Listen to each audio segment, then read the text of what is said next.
episode 88 of Off Script with Trish Glose, intimate interviews and fun conversations with interesting people. In front of my microphone today, I have Mark Huddleston. Hello, sir. Hello, Trish. Former Jackson County District Attorney. How long were you DA? I was the DA for 20 years, in the office for 20 years. 32. Whoa, that's including Including the 20, yeah. making you older than you are. Yeah. It's really my only job, except for working on a catfish farm for a couple of years. Ooh, okay. We'll talk about that catfish farm. We record these, as some people know, in our news station, KTVL's news station, which is the Mail Tribune building. The Daily Planet. That's what you said when you walked in. That's what it used to be called, or is that It was kind of an unofficial name. It's joke. a white building, gorgeous design, designed by my friend Bruce Abelow. But yeah, kind of looks like, if you ever watched the original Superman show on TV, kind of looks like what you'd think of for the Daily Planet, where Superman worked. Oh, okay. It's all coming together now. Yes. So I could be Lois Lane, essentially. That's right. All right. And I already have my Superman, so done. You're good. I'm good. I'm good to go. I love that. There's been some other names for the paper that was produced here a long time ago. We won't say that. Some names that have been called that I've heard on radio stations that they didn't really like the paper. What I mean, you say that for most newspapers, right? If you don't like the paper, what do you call it, like fish wrap or something? Oh, well, sure. Yeah. But that's Mail like a thing. Tribune, I mean, I think I've heard reporters at the paper called it like the Muddy Turtle and other MT type names. But okay. it's a great paper. Well, we're fortunate to have it here. Very fortunate to have it here, and very fortunate to have this partnership. I've been learning a lot in the last few months. Okay, Mr. Former DA, we're going to talk a lot about DA stuff and lawyer nerdy stuff. We're going to get real nerdy today. First of all, sir, where are you from originally? Well, I was born in Chicago. I lived there until I was 11, and then we moved to New Jersey for work for my dad. Okay, what'd Dad do? He worked, he had a number of different jobs. We moved to New Jersey for him to work with RCA. He was kind of an electronics kind of guy. He did that for a while, but his longest stint was with the Bud Company in Philadelphia. We lived in Jersey, just along the border with North Philly. And Bud Company at that point was making high-speed rail cars, so he would go in and do the electrical testing and checking. Wow, smarty pants. Very smart. What did Mom do? Well, she had a degree in social work, and she did that for just a couple of years. And then maybe even before I was born and after my sister was born, she stayed home and raised us. And then she went into teaching, and she ended up doing primary school teaching for 15, 20 years maybe. Wow. So long-time teacher. How old's your sister? She is just 3 years younger than I, and I Okay. just turned 70. Okay. You're the oldest. Yep. Says a lot about you, Mark Huddleston. So you're an East Coast kid. Yeah. Yeah? What was it like growing up in Chicago? I mean, you were only there for Yeah, I was decade. 11 when I left, so I didn't hang around downtown by myself too much. So You didn't? I didn't. No, Are you a I Cubs didn't. fan? A Cubs fan? No, I'm a Phillies fan Of because that's course. where I kind of grew up. Yeah. Okay. And it's been hard to be a Phillies fan over the years, but especially recently. But But a try. true fan loves their team. That's true. Win, lose, whatever. I mean, that's just how it goes if you're a fan. How Yep. long were you in Philly? North or South Jersey. So until I went to college. So Oh. and I went to college in '67 through '71. I went to school in New Jersey too, at the state school there, Rutgers University. So it wasn't until after I finished college that I really left the state. Okay, so you grew up in this part of the country, like what is that? Early '60s. What was that like? I mean, this is a big city. Well, not really in New Jersey where I lived. Okay. It's interesting actually because it's the town is Willingboro. It's about 50,000 people, I think now, maybe 45,000. But it started off life as a Levittown, and I don't know if you've ever heard of Levittowns. Levittowns, no. There's one in Pennsylvania, there's one in Long Island, and then there was this one in New Jersey, and they're just whole communities built out of farmers' fields, like the one in New Jersey was built in peach orchards. They basically mowed down acres and acres of peach orchards and just built a development there out of thin air. They built individual parks. Every street in Millbrook Park, where I live, started with an M. If you were in Pennypacker, they all started with a P. They had like 7 styles of houses, 2 colonials, 2 ranchers, a Cape Cod, and something else. They had 7 different colors, and they would just cookie cutter them down the street. So Yeah. it was like so easy to get confused about where you were there. Oh, I'm sure. And they same kind of thing in New York, same kind of thing in Pennsylvania. They changed the name in New Jersey because they got tired of their mail going to the other 2 states, another Levittown. So they went back to historically, I guess there was a Willingboro there, 200 years ago, maybe 150 years ago. Okay, so you're growing up in a fairly small town then. Yeah, medium-sized Medium, okay. town, yeah, right. Okay. But close to Philly, for Okay. sure, yeah. What were you like in high school? What was I like? I was moderately studious, I guess. I wasn't particularly athletic. Was in the high school band for probably all 4 years. What'd you play? Clarinet. Nice. Still have the clarinet you somewhere really? somewhere up in the attic. Haven't played it for years. Isn't but it funny the things we hold on to? I'm waiting for it to increase in value, but I may be waiting a long time. You may be waiting a long time. I've mentioned this a couple of times on this podcast. My friend Jeff Shepard, who owns Lily Bell Chocolates, Okay. total deadhead, and he started collecting bootlegs, Grateful Dead bootlegs Right. from people who, Right. mostly men, from their wives going, get that out of the attic. And he's basically put it out there in the universe that I'll take your bootlegs. Yeah. And he has a library now of bootlegs. So Wow. it's funny to me because I have probably a box of notes that I wrote in middle school. Mm-hmm. I don't even know what they mean anymore. I don't know who they were to or who they're from, but we hang on to stuff Yeah. for silly reasons. Yeah. For silly reasons. We're all kind of pack rats that way. I had a bunch of Marvel comics from back in the day that, had I hung on to them longer than I did, probably would have been worth a lot more money than I Yeah. got for them when I did sell them. That's true. My husband had records. Remember those? Yeah. Oh, yeah. Vinyl. Yeah. Some good ones. Some old what was it? The Sun Sessions. I think Elvis used to do it. The first sessions of Elvis Presley. Some of those on vinyl. I think he had, and he Nice. doesn't have them anymore. Yeah. It's kind of sad, but you just think like cassette tapes. Do you have I mean, I don't have cassette tapes anymore because No. CDs came out. Yeah, we don't even have a VCR player at home anymore. No. So, yeah. I think I had one in my trunk up until like a few months ago. I was finally like, it's time to get rid of it. Yeah. Goodwill's not going to take this VCR. Everything is digital these days. Did you know in high school your path, or were you? Oh, no. No. No. Okay. Well, no, not correctly anyway. I mean, Okay, that's fair. I had some ideas. When I went to college as an undergraduate, I wanted to be Jacques Cousteau. You remember Jacques Cousteau? I do. You know, aqualung, looking at pretty fish and stuff underwater. Like a marine biologist. Yeah, like type? that. Exactly. Okay. Exactly.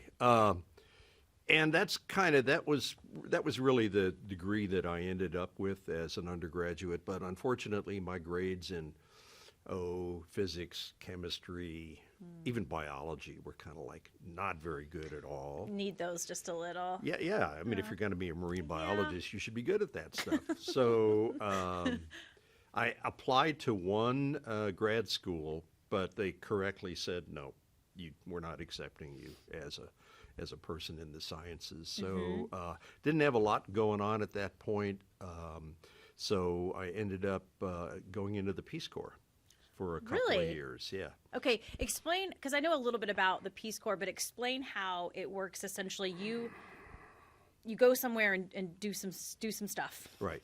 That's exactly it. Those are the two choices. Where are you going to go, and what are you going to do when you get there? Okay. And so my idea was, well, I can't get into grad school, but I still want to be a fisheries something or other. So I'll go into this Peace Corps program that works with fish. And it actually was an excellent choice, not for my career, but for my 2 years in the Peace Corps. Because I ended up in Cameroon, West Africa, which is right next to Nigeria there on the Wow. west side of the continent. And I was in a program that the local folks really liked and appreciated, which wasn't true for all Peace Corps programs. They'd had inland fisheries there. Since the British were there, they were the original country that made a colony of Cameroon. French, too, on the larger part of the country. It ended up getting consolidated when they were independent. But it was a popular program, so you didn't have to go trying to look for something to do. People were always knocking on your door. They gave me a little Suzuki 125 motorcycle, street bike, not built for any kind of dirt riding or anything, and there were no paved roads where I was. I was up country pretty far. So that was my mode of transportation, this old street bike that wasn't built for this, going back to the fish farms way up in the country. You're how old? I am 70. No, then. Oh yeah. Okay. Yes, I'm You're like 70 what, now. Yeah. You were like 18, 19? No. I was graduated from college. So I was okay. 20. So early 20s. Yeah, I was 21, 22. Man, that's wild. Yeah, it was good. Really. It was a lot of fun. The folks there enjoyed, related well to Westerners, to Americans. Mm-hmm. A lot of times they had a not super accurate view about what life was like in this country because they saw our movies, so they'd look at, John Wayne and James Bond and that kind of stuff. Super accurate. Yeah, super accurate. But they were great people. They were very accommodating, very welcoming, and it was a good 2 years. Yeah. So you're in West Africa. What's the town, village that you're like? Well, I was stationed in a town called Nkambe, which was it's about 200 miles up from the coast. So if you look at a map of Africa, Mount Cameroon is right on that place where Africa comes down and then starts to go right kind of next to the border with Nigeria. And up from that mountain is highlands that run inland. So the place that I was at was about 3 degrees north, I think, of the equator, so you'd expect it to be really hot, but it was also about 7,000 feet in elevation. So it was actually fairly comfortable year-round, wasn't too buggy, not too snaky. Thank goodness. A bit buggy. There was tarantulas that come into the house every once in a while, but one poisonous snake once. Was there any safety concerns at this point in where you were? No, Okay. you mean as far as hostilities or not at all. Okay. What'd you do there? Well, so most of the time we were working, but we weren't working 24/7. So the work involved going out to talk to local farmers who may or may not already have a fish pond. If they didn't have one, they wanted some advice on how to build one. The idea was to try to not just like dam up a stream and create an impoundment like we might do here, like Lost Creek Lake, for example. You wanted to be able to shoot the water away from the stream and not have water flowing through all the time, because the fish that we were able to provide for the local farmers were tilapia, which, you can buy those in the grocery store now, but you couldn't 20, 30 years ago. But tilapia are filter feeders, so they suck the nutrients out of the water, so you don't necessarily have to give them supplemental feed, which is a good thing in Very good thing. that kind of situation. Yeah. Okay. And so the reason for these people wanting ponds with fish in them was what? Well, to grow fish to eat. To eat, just okay. local food, because they're a couple 300 miles from the coast, so they didn't really get fish from the ocean at all, and there weren't a lot of other resources for fish up in the highlands there. So it was really a good way to get protein. Was that the goal for Peace Corps then, maybe now too, was to go out into these communities around the globe to make them better?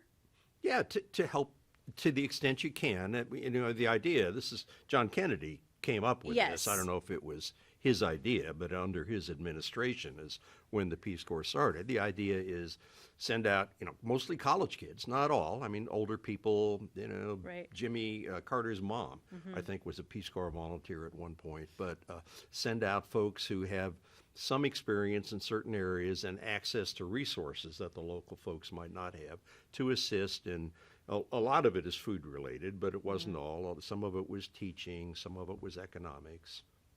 Very cool. Yeah, It was great. popular too around this in the 70s, joining the Peace Corps. Yeah. Yeah.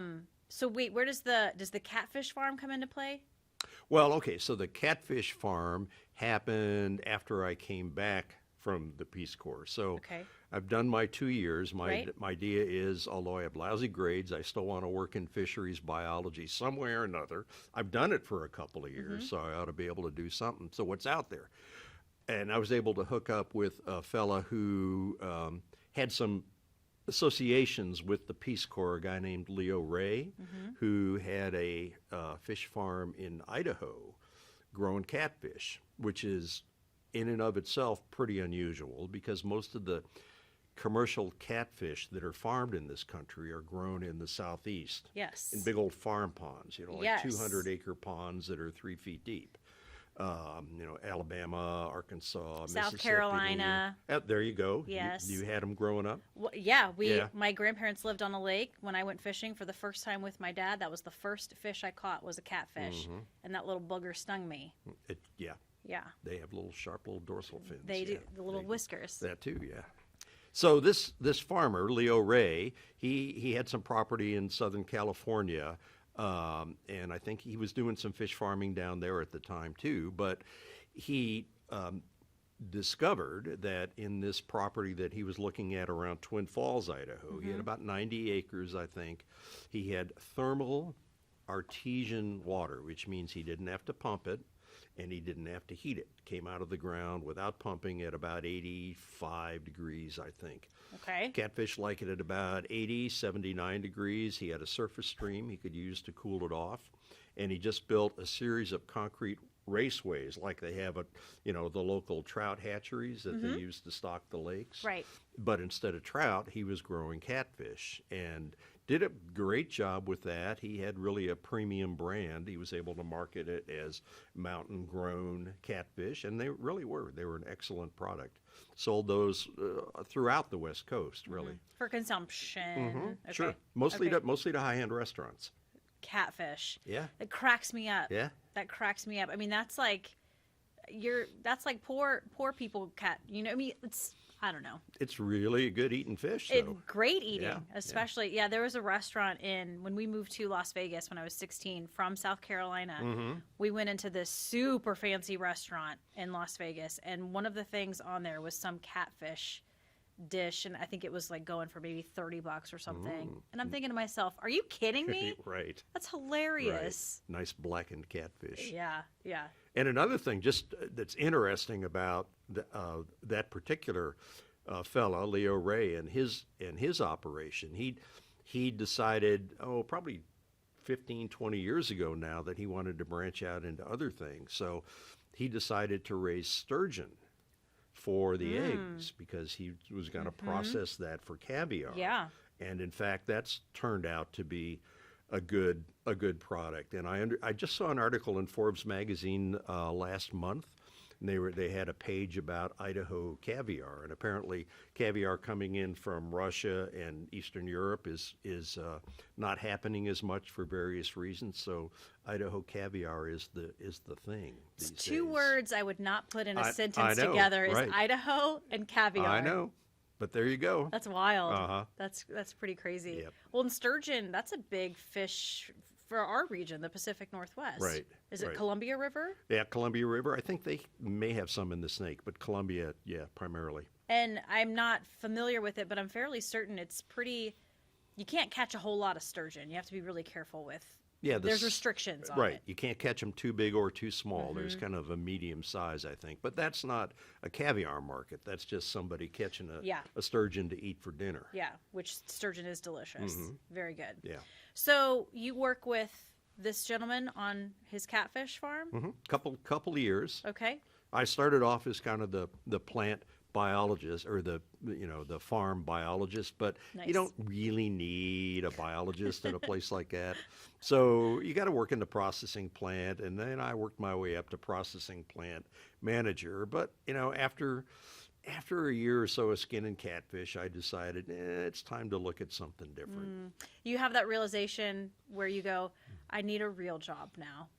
I mean, I don't. That sounds mean. No, I know That what you sounds mean. mean, Yeah, but I'm not going to disagree. Hopping in and out of raceways in the middle of an Idaho winter, it just wasn't Oh. really what I wanted to do. no way, no way. So you can skin a catfish like nobody's business. I can, yeah. Still? Yeah. Well, I haven't done it for a while because it's mostly trout fishing for me these days. But yeah, there's a metal bar with hooks that you're able to, just hook the fish up there through the gills, couple of slits on the back of the neck, and then you've got your pliers that you use to pull down the skin.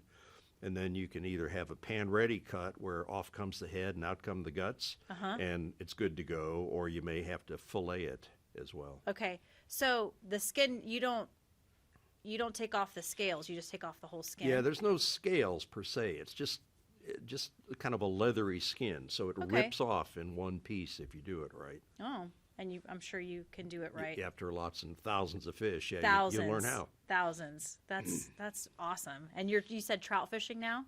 Yeah, we have a boat, so we do lake fishing when we're around. There's something about fishing, isn't there? I like it. It's fun. I love it. I love to fish. I haven't done it in years. It's very zen.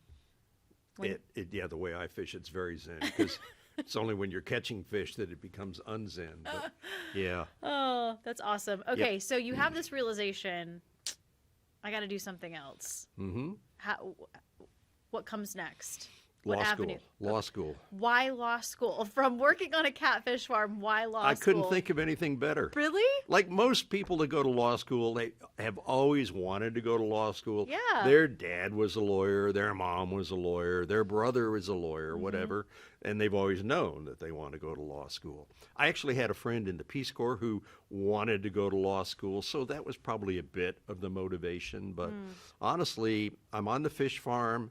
I decided to take the LSAT test, the lawyer aptitude, law school aptitude test, just as kind of a lark, and I did pretty well with that. Okay. Probably because there was no pressure, because it was just kind of a playing with the idea at that point. So so I decided, what the heck, I'll apply, and I applied. I only applied to one school. And remember, I have to deal with my not so great undergraduate grades to Yes. get accepted into law school. And I really think the fact that I did a couple of years in the Peace Corps helped, that they're looking for something other than Well-rounded. Yeah, right. Not somebody necessarily straight out of high school or straight out of college. The catfish farm had to help too. Maybe. I mean, that's just right. how many applicants are they getting that can say I worked on a Yeah, catfish that's farm? probably right. I don't know if I told them, but yeah.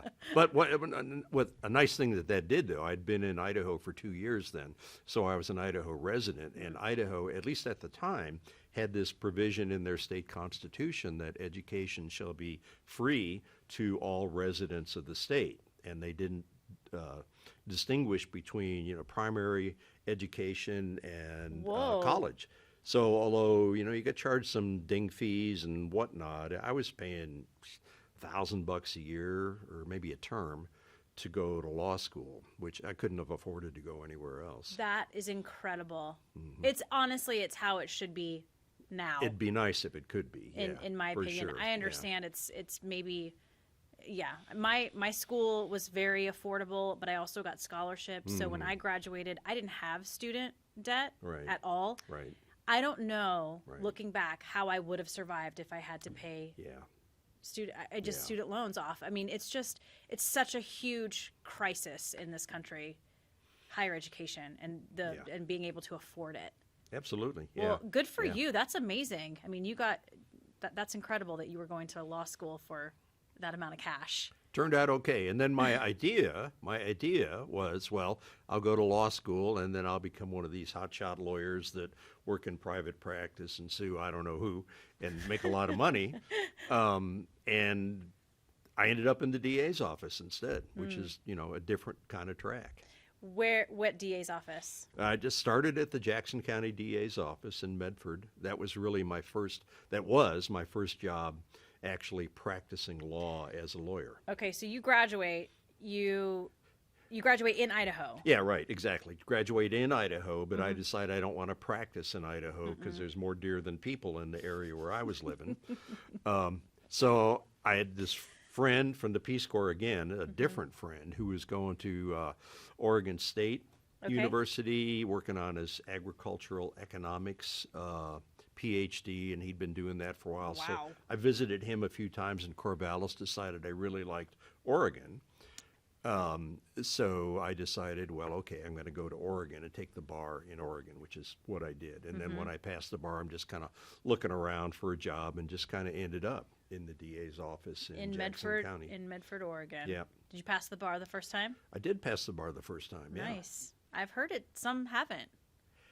Yeah, yeah. Laura Cromwell didn't pass the first time. Oh, well, a number of people don't pass the first time. We had a lawyer here locally, and I won't name him, although there was an article in the paper about this a number of years ago. But this particular lawyer took the bar like, I don't know, 8 or 9 or 10 times before he finally passed it. And they've changed the rules since then. I think you only get 3 shots before they say you're, at least maybe you have to wait a while. That's a good rule. But his philosophy on that was, well, look, what I'm going to tell people is I may not be the smartest lawyer in the world, but by golly, I'm the most persistent, and that's what you really want. That's awesome. So you take a job at the Jackson County DA's office. What year is this? 1980. 1980. How big is this office in 1980? I think there was maybe the DA and 6 or 7 lawyers then. Oh, okay. Who was the DA at the time? Justin Smith. Okay. I'm just asking. Yeah, he's passed since then. But yeah. You're a deputy DA? Right. That's Okay. how you start. What's your caseload? What does it look like? Mostly, well, it's misdemeanors. So at that time, you either were a misdemeanor deputy, or after you'd been there a while, you could maybe work up to do felony work. So the misdemeanor stuff that you deal with in DA's offices is minor assaults, minor thefts, and a lot of DUI cases. I bet. When the times that I've been in court for those cases, it just seems so quick and no nonsense. It's just like, psh, do you have an attorney? Nope. Psh, psh, Right. Sign something off. Done. Right. It's just quick. Of course, you're there for arraignments maybe to see a Yep. sentencing or Yeah. first arraignment on arraignment somebody usually, who's yeah. committed a major offense. So yeah, you're not seeing the trial side of it when you do that. So yeah, you can have full-blown trials on a DUI. In fact, that's probably the most common case that is tried in the DA's office is a DUI. Is that the path you wanted to go down? Did you want to do trial work? Well, again, my original idea wasn't to work in the DA's office at all. It was kind of like that's just the way it ended This up is just for a little, me. just get some experience in the DA's office and you're out of there. Well, that's right. A couple 3 years, I'll go do something else. But I liked it. So yeah, and if you don't like trial work, then you won't like working in a DA's office. What'd you like about it? What sold you on it? Well, I like the fact that you were doing good, that you didn't have to necessarily do what your client told you, because your client is the state of Oregon. Yep. So it's really up to you to decide what the best way to approach a case is. You've got a supervisor you may have to be talking to, but again, it's the idea is to serve justice, and I think that was important. I like the trial work. I like the thinking on your feet and the give and take and winning a case that was a tough case to win. That was a lot of fun. Sure. So when do you start doing trial work? Is it a matter of a few years or? Oh, no, it's a matter of a few minutes often. Really? Yeah, I think I did a jury trial. I'm pretty sure I did a jury trial on my 3rd day on the job. No way. Yeah. Yeah, somebody was sick and, nobody else was available to try the case. So, Were you nervous?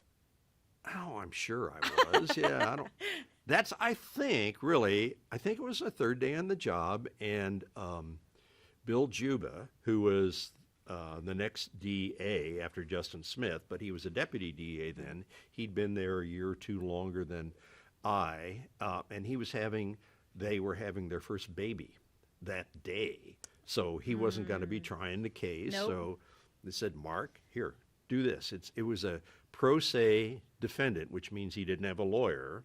So theoretically, that meant it should be, easier and no problem to try the case. And Bill gave me a few notes, and I think he actually stayed in the courtroom for a few minutes and gave me some direction from the back of the courtroom, and then took off to go be a dad.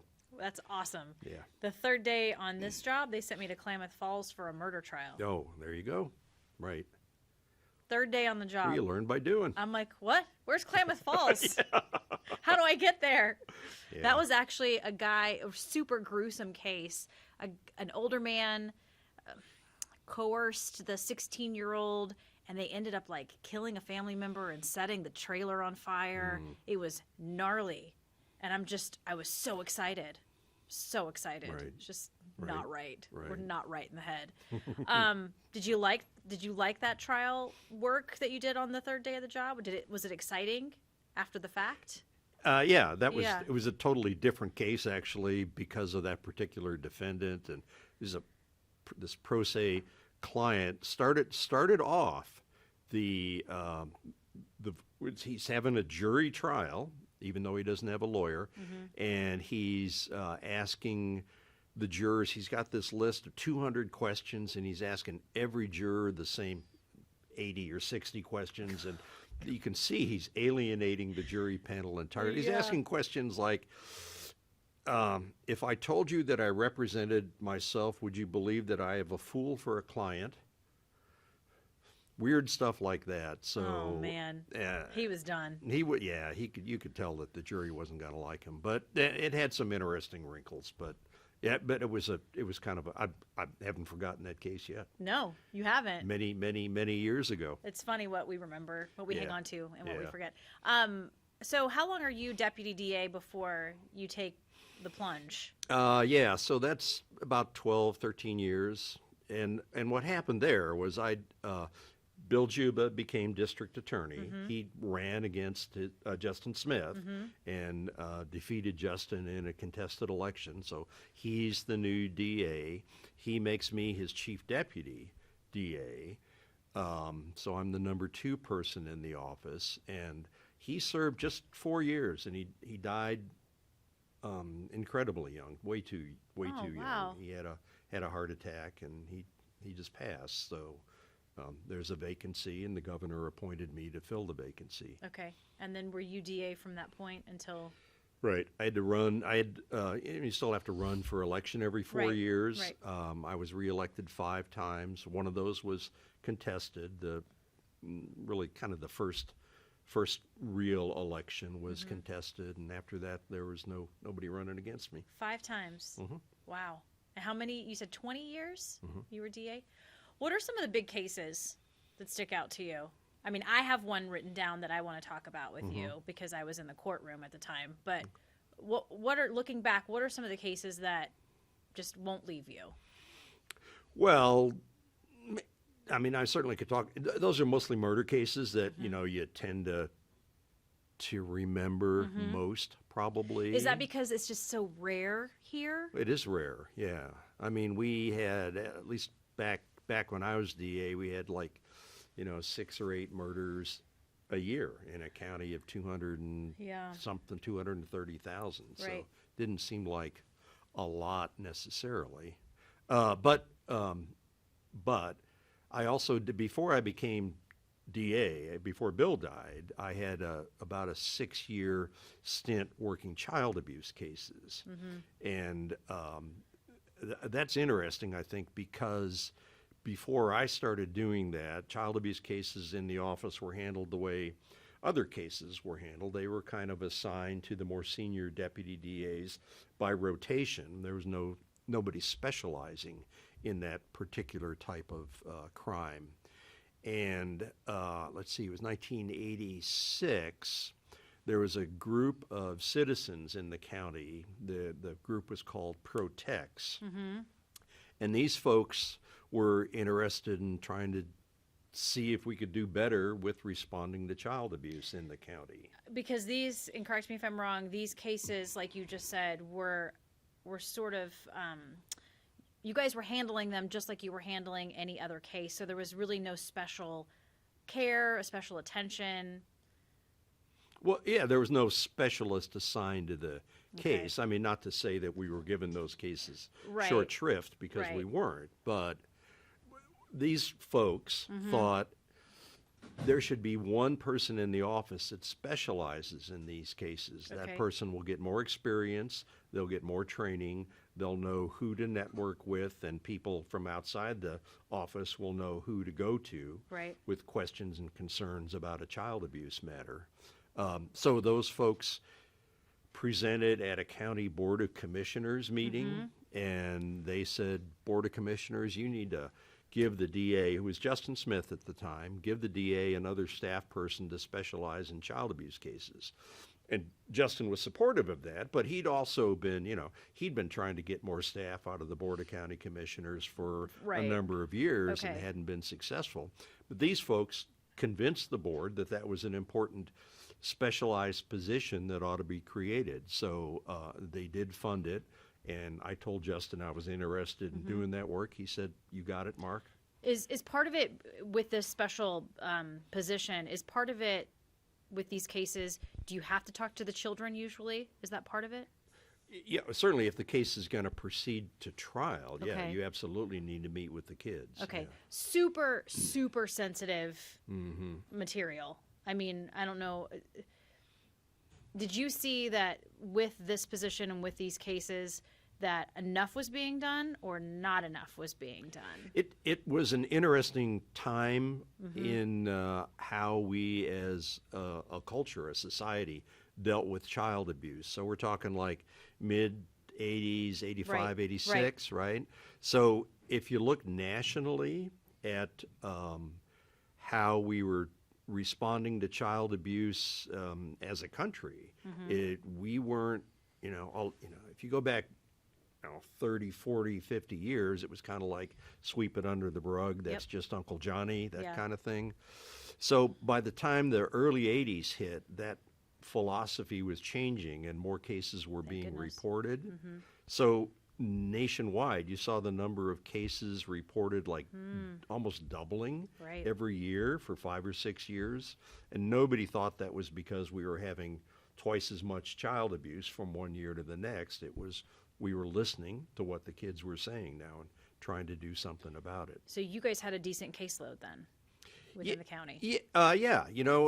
Part of that is the more you pay attention to it, the more you reach out to the community, kids are going to feel more receptive to reporting abuse. And if it gets reported, it's more likely to make it to Child Protective Services or law enforcement, and then more likely to be prosecuted. Okay. Is this where CAC comes in? Sure. The Child Abuse Children's Advocacy Center was created about that same time. By this group or? Well, not that particular group, but a similar group was called the Jackson County Child Abuse Task Force. And Okay. this is a group of mostly professional folks that dealt with kids, child protective service workers, teachers, maybe some police officers.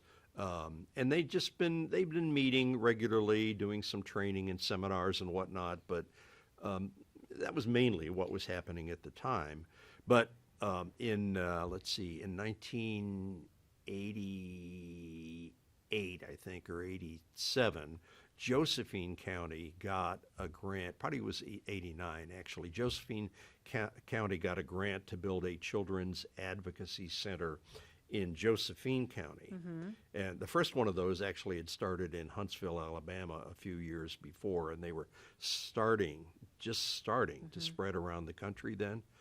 So the Child Abuse Task Force looked at that and said, well, we can't let Josephine County get ahead of Jackson County, No by way. golly. No way. We need our own. Yeah.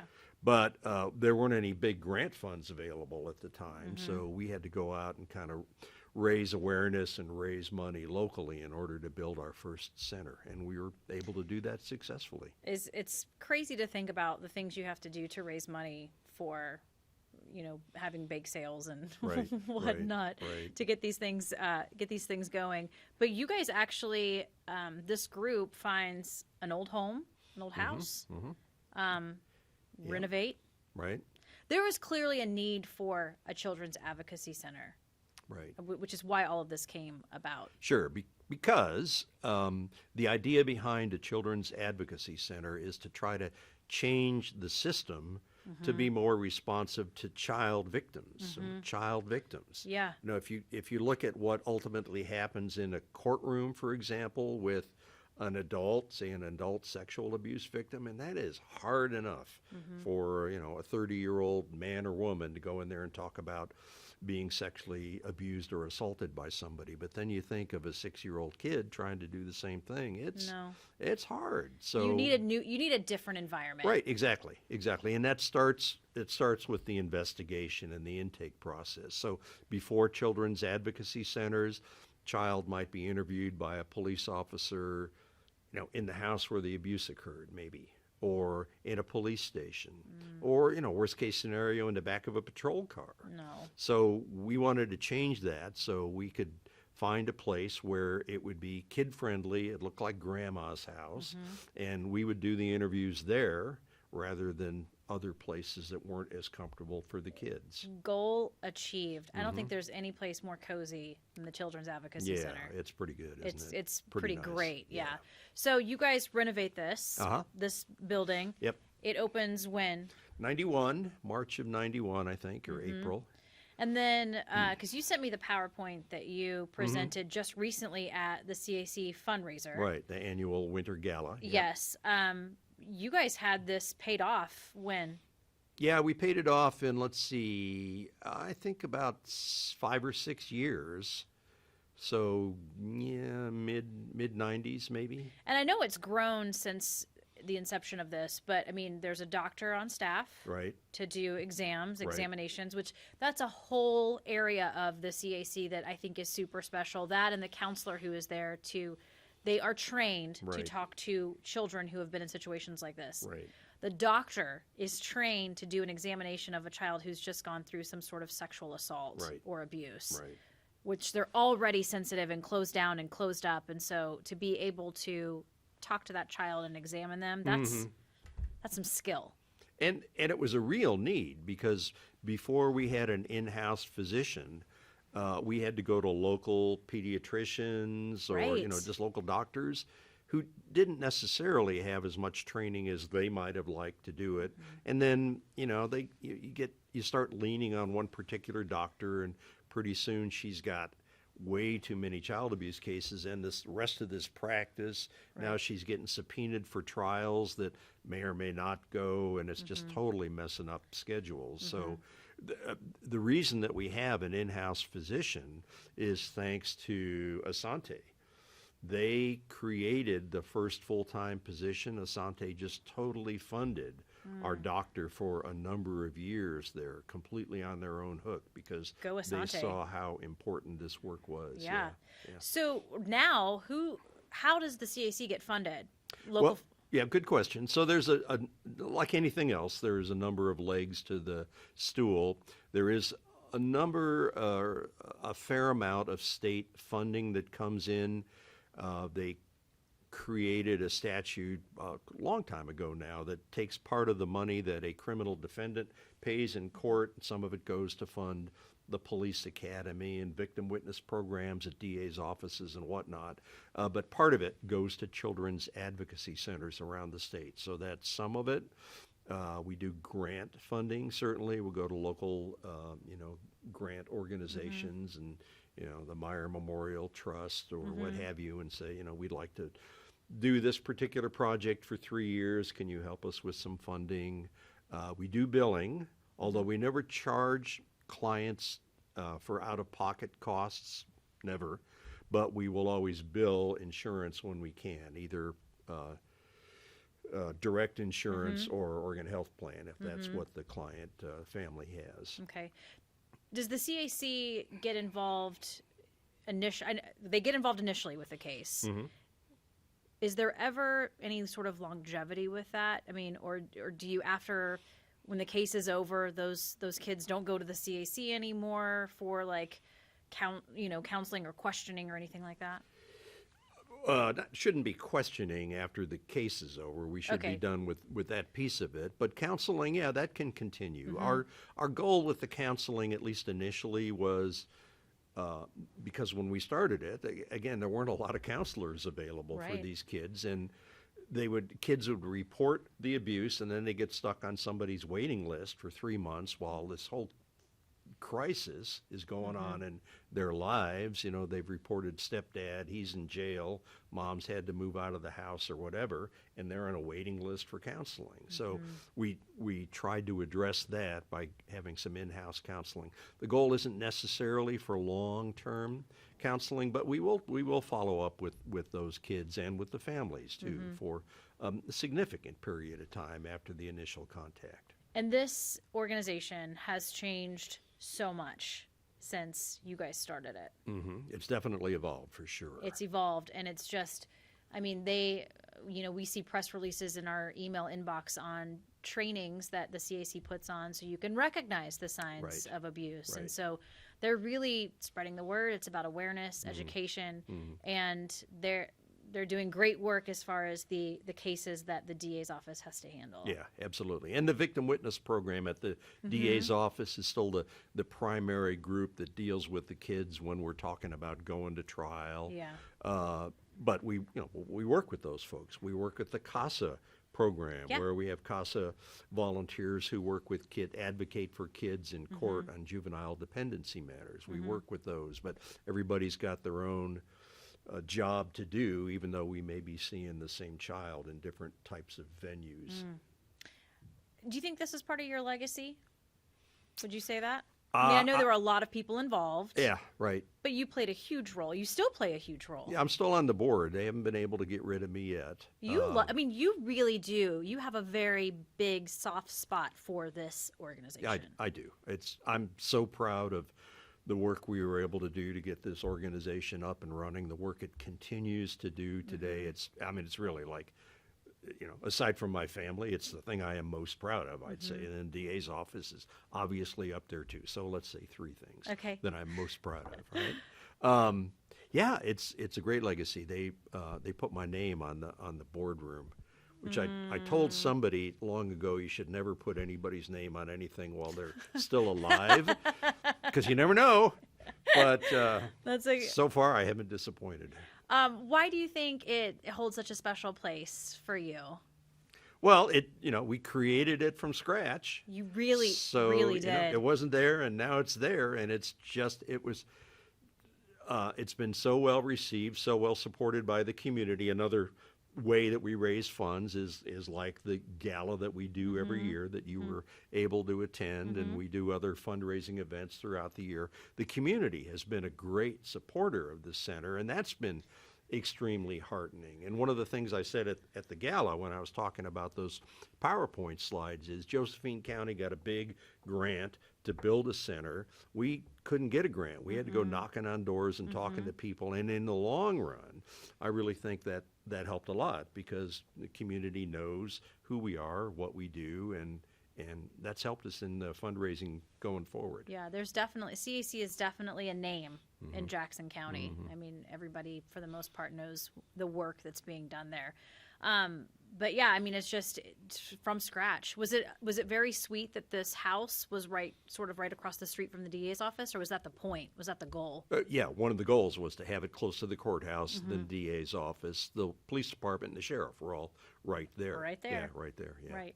Yeah, no, we didn't want to be too far afield. For sure. Our original house that we remodeled, we outgrew that facility within about 4 or 5 years, and we wanted to just expand down there. That's about 3 blocks down the 10th Street from where we currently are, but we couldn't buy anywhere else, so we ended up selling that house.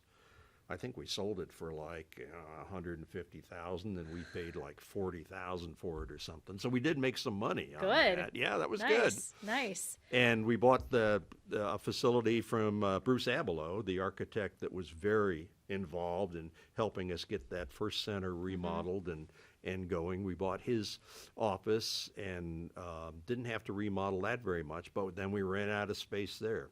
So we got a big community development block grant to build the therapy medical wing that's attached to the original building. And then we ran out of space again, so we built the intake unit that's next to that. It's maybe a good problem to have, because you're doing this because it's expanding, which means there's a lot of cases that you're dealing with, which I get, but it's helping. It's doing really good work. It is, yeah. And having an adequate physical plan Right. is really extremely important to the work. Well, kudos to you and everyone else who made that happen. A lot of people. Feels good, right? It does. When you look back on your life and you can, I helped do that. Yeah. Yeah. Okay, let's get back to those big cases. Okay. Any that stick out to you? Like 1, 2, 3, like how many, like, I mean, I'm sure because you've handled how many cases? Hundreds? Cases? Cases, Oh, trials, thousands. thousands of cases. Oh, but trials? No. Maybe 200, 300 trials. That's still Maybe 300 trials. Jury trials, mind you. yeah, that's a lot. Yeah. Mark Huddleston. What are some of the big ones? Well, they're mostly, I mean, the ones that people would recognize are mostly the murder cases. Yep. So Robert Ackermont is the one that probably yeah. was the most visible case. He was the one who was convicted of, he was convicted, right? Right. Of killing the local lesbian couple. Help me with their names. Michelle Abdul and Abdul? Roxana Ellis. That's right. Yeah. That was was that in the 90s? Yeah, I don't remember the exact date, but yeah, I think that's early 90s is right. That was before my time, Yeah. but that was, huge case. Very big news here. Incredibly sad. Yeah. Yeah. Yeah, that was I mean, they're all. Well, yeah, none of them are they're happy by any all means. incredibly sad situations. Yeah, I mean, he was a real piece of work. He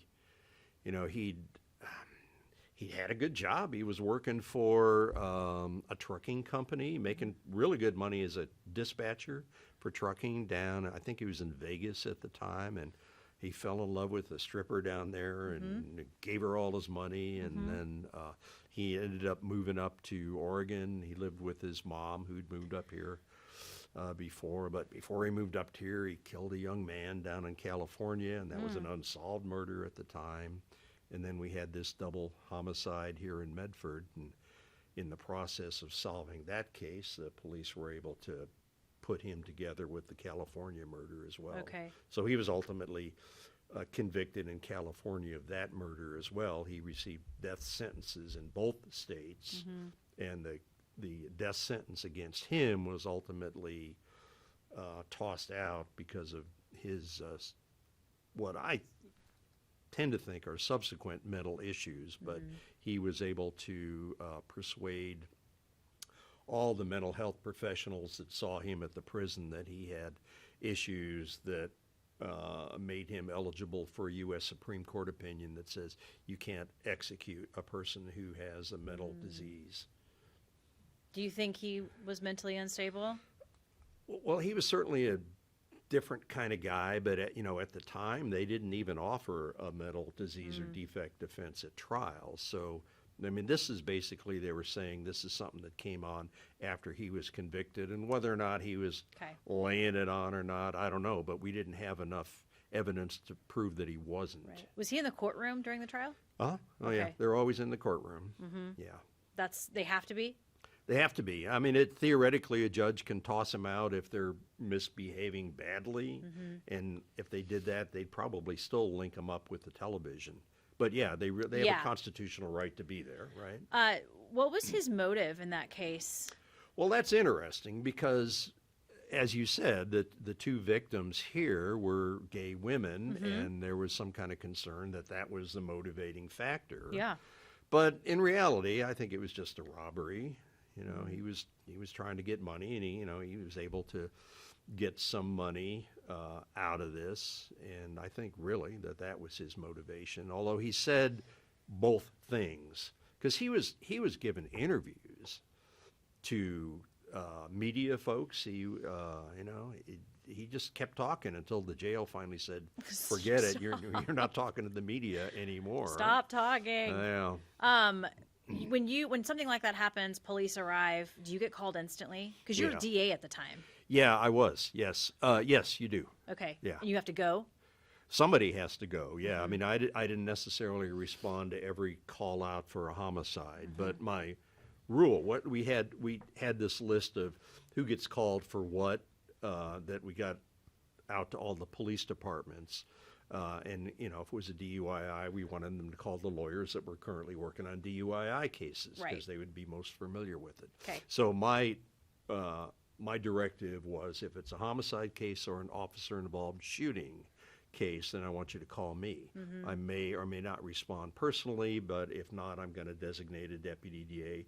Trish, this is your case. You've got it from here on out. Go out to the scene, find out what's going on, see how you can assist. Okay.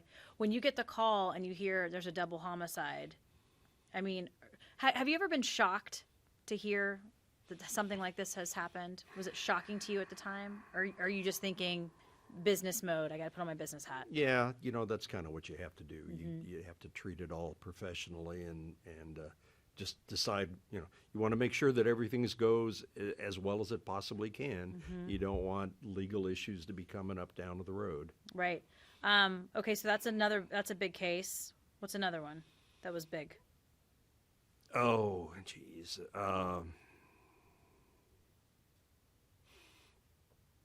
Billy Gilley.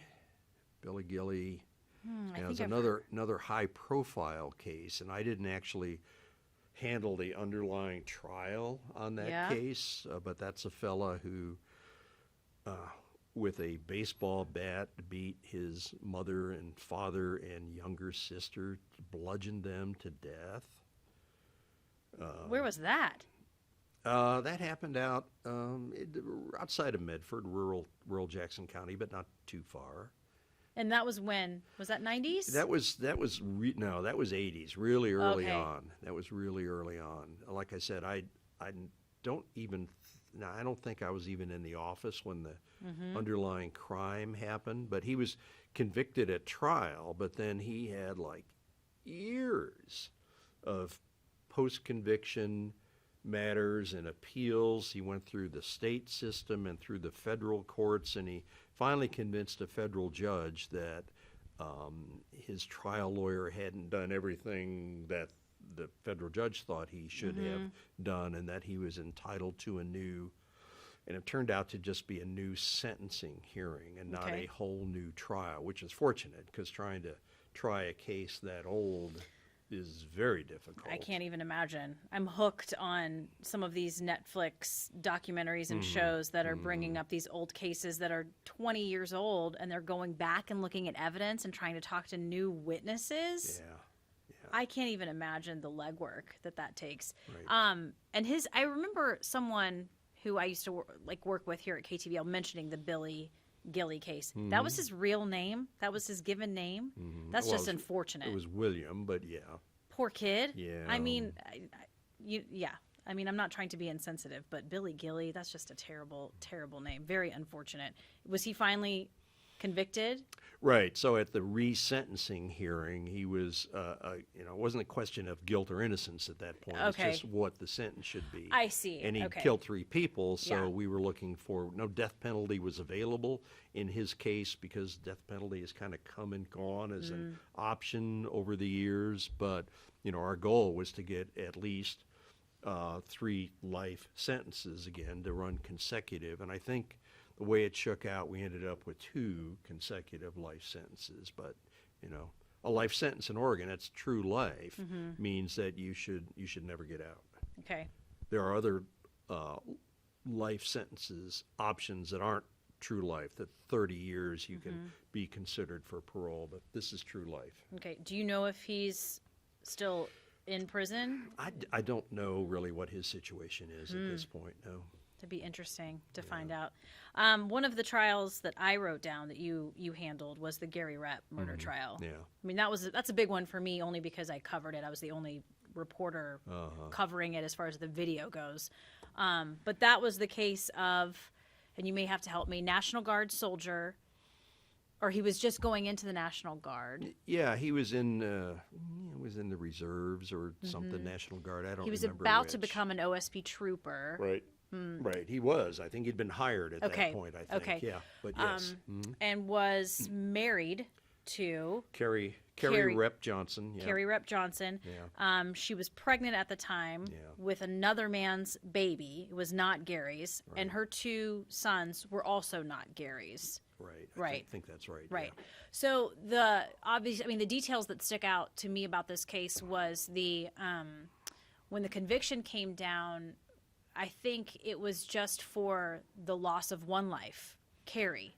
right? Or was it 2? He wasn't convicted. He was acquitted. He I'm was sorry, acquitted, yeah. but if he was, because I think her parents came back and said, we want to change the rules. So Right. okay, That's what you're remembering. Yeah, Yes. exactly. Because, so this is the situation. She was pregnant at the time she was killed. So, yes, you charge him with murder for killing Carrie, but then the question is, can you charge him with murder for killing a viable fetus? right? And the answer was no.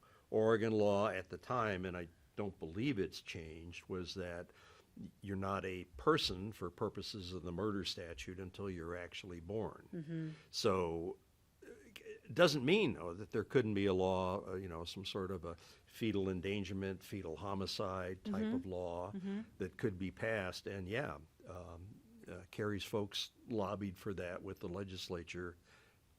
I don't know that anything came of that, at least at the time. I don't either.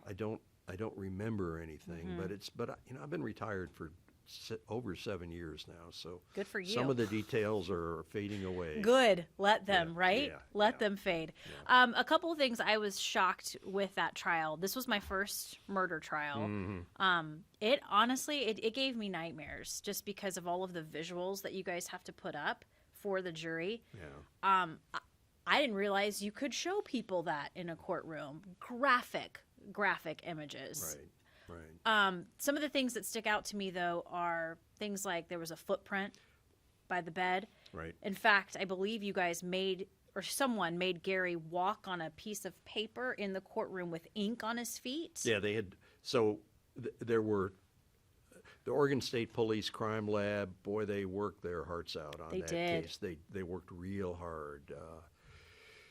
John Amish and see, it's been too long. I'm forgetting the name of the other fellow that was primarily involved with that case. But yeah, they worked. They looked for blood splatter evidence. They did the whole thing. But they also, I think it was with luminol, which is a process of putting out some kind of a chemical into the air that causes biological matter to fluoresce. So they were able to identify a few footprints that we determined were made in Carrie's blood. And they weren't visible to the naked eye, but with the luminol we could do that. So they were able to photograph that, take measurements, and then we wanted to get a sample with Gary. So they had him walk on a big long sheet of butcher paper. Yep. And then we sent all that stuff off to an expert to look at, and he said, yeah, I think this is the same person. It's a I'm match. Convinced that this is the same person. So we had that expert testify at trial, but the defense also had their own expert testify, and he said, no, I don't agree with that. Of So, course. that's a question for the jury to Right. decide. There were so many questions within the trial. I mean, I remember I was trying to go into it with a super open mind.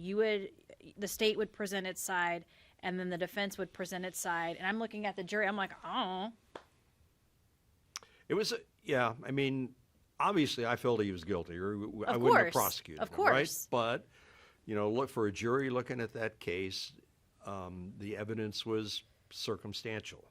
The circumstantial evidence isn't a bad thing. DNA evidence is circumstantial evidence. The opposite of circumstantial is eyewitness evidence, and you don't often have eyewitness evidence of a homicide. But it was, a challenging case. I was disappointed in the verdict, but course. I understand. Of I course. understand the jury coming to that conclusion. I think that guess. was, a 3-week trial? It was a long trial. Long trial, yeah. And I also remember talking with, some of the guys in the police force who worked this, who also were like, this is our guy. There's no one else. Yeah. And one detective said to me, who else could it have been? Rare stranger on stranger crimes like this do not happen here. Right. And that's, for me, I was like, I didn't even think about it that way. Yeah, the alternative was somebody broke in and killed her, and that, I argue that was not a likely alternative. Right. And the timing was kind of tight because he went from there to a baseball game where at least one of the boys was playing ball. So we kind of knew what happened when. And there was a 911 call in this case too, which originally we didn't know about. but let's see what had happened. Tim Doney, who was a detective at the Yes. time, and he was the lead officer on the case. And I think what he did was he went in and he hit the redial button on the phone, and it rang through to 911.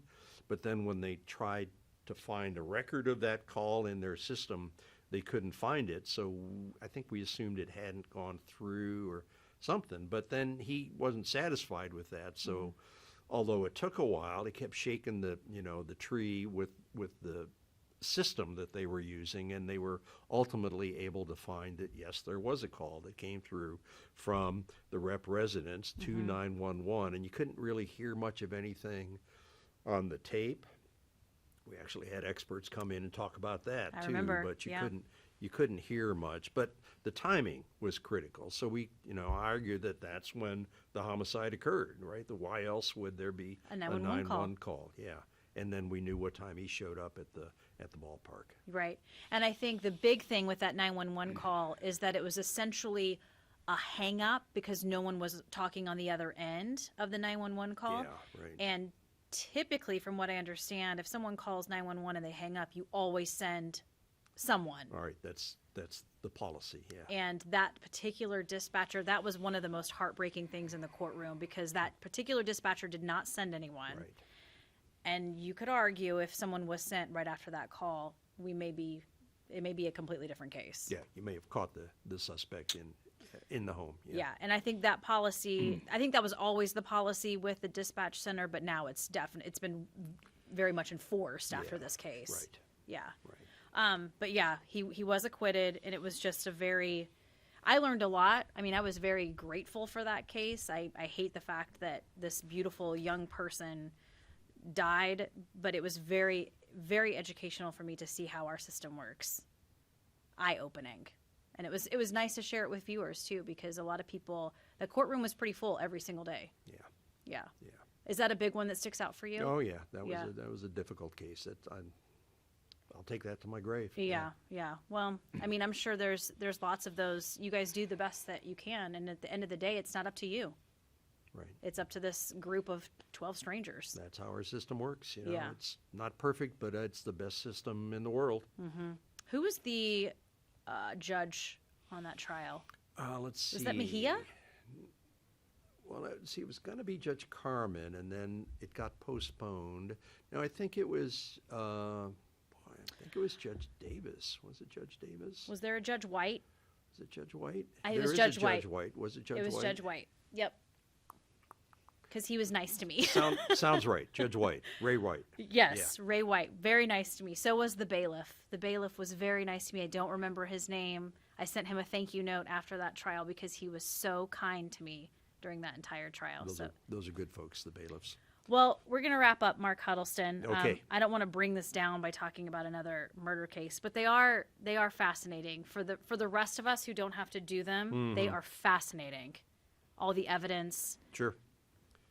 Yeah. That's when you look at forensic files on the TV, you're looking at murder cases. It's good, man. Never anything else. Yeah. I mean, I'm telling you, my Netflix, that's all I watch are these just old murder cases. One more question about that trial, any trial, the evidence that you guys present, where does that go when the trial's done?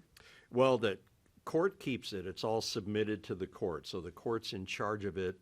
And then if the case goes up on appeal, it used to be the court would just keep it, but these days they're sending it back to the parties that submitted it. So state's evidence goes back to the DA's office, and defense evidence goes back to them. But they're charged with hanging on to it and not messing around with it until any appeal is done, on the off chance that an appellate judge might want to look at it, or if the case comes back for retrial, you need the evidence again. And it's sealed up. Yeah. Okay. Goes back to the police department. They'll Okay. keep it in their property control room. Okay, interesting stuff. All right, let's wrap up and get to the final three. Best advice you've ever been given? Well, so I don't listen to advice too much, but but as a prosecutor, the best advice I was ever given was don't ask a question you don't know the answer to. So that's one of the key rules in cross-examination, particularly. You want to make sure your plan and your goal in cross-examination is to narrow down the focus of what the the defense witness can say. So you don't want to be asking broad, open-ended questions. Good. Okay. And that's a learning process. You really, cross-examination is an art. Is it? Okay. Good advice for all those young prosecutors They've all heard that. Okay. But yeah. If you ever left this place, what would you miss the most? What would bring you back here? When I first moved to Oregon, I wanted to, or at least I thought I wanted to go live at the coast, because I knew enough about the Oregon coast to know it was a jewel and beautiful and a great place to be. But because I got the job in Medford, I ended up in Medford, and that's turned out super well. I met my wife here in Medford. I raised my family in Medford. And the beautiful thing about Southern Oregon is the coast is still there. You can go visit it, but you don't have to live there during the rainy season. It's on the left. It's on the left, right? The mountain lakes are up there. The Rogue River's there. It's a gorgeous place to live. I love the weather. The hot weather in the summer doesn't bother me too much. So it's great. And the people. I mean, it's just a great place. Great part of a great state. It really is. Yeah, we're very lucky. Very, very lucky. Yeah. All right, final meal, final Okay. drink. Final meal. So you're going to send me to death row, are you? My No. last meal? Listen, everybody, it's your own interpretation, but someone has said tomorrow, that's it. What are you going to put in your belly? No, okay. Well, let's see. So it should be probably a can of Ensure, because that means I've made it to age 90, and that's all I'm drinking is Ensure, rather than kicking off next week. If you're What asking me- flavor? What flavor of that- Ensure? I've never had Ensure. I don't Good, know. I'm don't. guessing chocolate. If you're talking favorite meal, I'm going to say seafood of some sort. I love seafood. So maybe start with an oyster shooter and have a Dungeness crab and some garlic bread and a Perfect. nice Caesar salad. Love it. Yeah. That's good stuff. And to drink? Diet Coke or an iced Okay. tea or something like that. Okay. Something unexciting. It's exciting for you. There you go. I did have a guy, he actually listens to this occasionally. Larry, shout out to Larry. His last meal would be salmon, big old piece of salmon, and a glass of milk. A glass of milk. That's an interesting combination. Yeah. I like milk too, but I Love milk. wouldn't necessarily have it with salmon. No, but for Larry, that's what There you works. go. That's right. So- That's all that's important. No discrimination. It's your last meal. Okay. I like it. I forgot we were doing a podcast. That's how fun you are. And interesting. You seriously, yes, this has been a lot of fun. Well, thank you. I've enjoyed it. Well, thank you for doing You're it. good at asking questions. Phew, good. It's my job. I say I'm obnoxiously curious. So I appreciate you coming down and doing this with Sure, me today. my pleasure. It's been fun. Well, if you're listening to this podcast on Apple's podcast app and you like it, please subscribe, rate, and review. It helps other people find us. We're also on Google Play, Stitcher, and SoundCloud. Video portions can be found on YouTube, I should say, and at ktvl.com. Just click on features and then off script. One more time, Mark Huddleston, former Jackson County District Attorney. I'm so glad you're enjoying retirement. Thank you so much, Trish. We are. Thank you.